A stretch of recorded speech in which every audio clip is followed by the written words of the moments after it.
Hey guys, Georgia Boy here, and today I thought we'd take a quick look at my garden. It's a little behind, but it is in at least and up. So let's go around here and see what we got. Now I was talking to Preacher's Day Off a while back.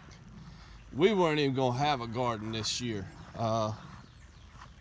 We had so much rain early this spring. We had 5 inches in one morning. We had flooding. It just stayed so wet that I just said forget it, we won't have one. But it finally dried out, and I set some stuff out. We planted some stuff, and we had other things planned, some raised beds and some containers and stuff, but it was just too wet. We just didn't get nothing done. So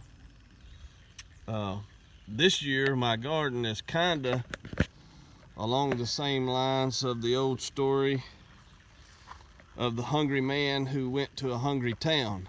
I don't know if y'all have ever heard that.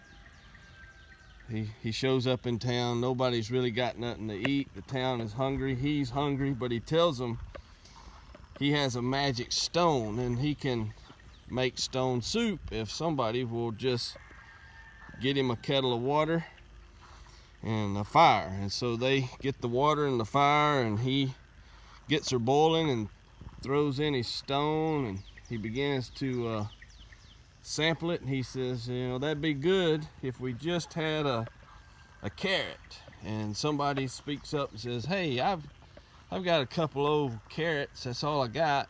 So they bring them and throw them in the pot, and somebody else says, well, I've got an old turnip, and they throw it in, and he tastes it, and he says, well, boy, it'd be real good if we just had some potatoes. And somebody says, well, I have a few old potatoes, and so they get them, and somebody brings some salt, and somebody brings some pepper, and before you know it, there's a good soup boiling on the fire. And I guess the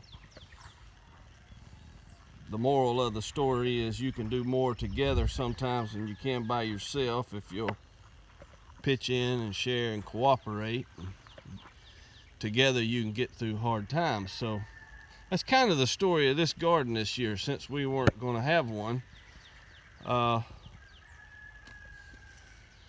we got started late. My wife came up with a few tomato plants here and a couple of pepper plants, jalapenos, and I had a bag of speckled butterbean seed left over from last year, so we planted them. Then my youngest son said, I've got a pack of yellow sweet corn that he got at some function at school, so we planted it.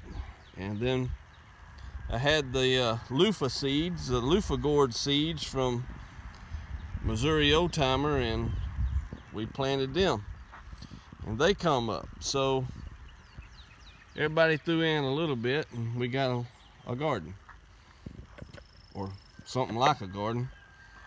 And I've got another row of these speckled butter beans planted right here that are just starting to come up. I planted them about a week later. And so we'll eat off of these tomatoes for fried green tomatoes and tomato sandwiches, and we'll buy our tomatoes this year at the farmer's market to do our canning. And so my corn, you know, corn's all up, beans are up, loofahs are up. Got a lot of blueberries on my blueberry bushes. Got 4 bushes here, and they're all pretty loaded. If I can keep the birds out of them. But what I've been doing here with this soil for the last 5 or 6 years, I'm up here on the high ground, and it's just Georgia red clay. I mean, there was an inch of topsoil, and that was it. Now down in the bottoms I got better topsoil, but it's too shaded. So every fall I blow my leaves over here and we burn them. Every fall we clean out the chicken pens and bring all the mulch and the shavings and the manure, and we spread it out, till it in, and let it lay. And this year I brought up some compost and some topsoil and spread it out and tilled it in. And the surface is all dry now, but if I dig down here a little bit, let's see.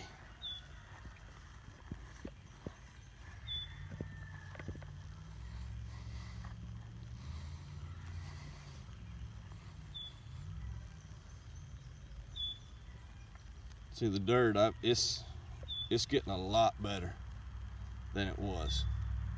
So year after year, I have made some improvements on this soil. So that's it for this year. It's a little late, but it's there. Maybe we'll make something. I think we're supposed to get some rain tonight, but so far so good. Well, that's it, guys. Y'all take care and have a good day.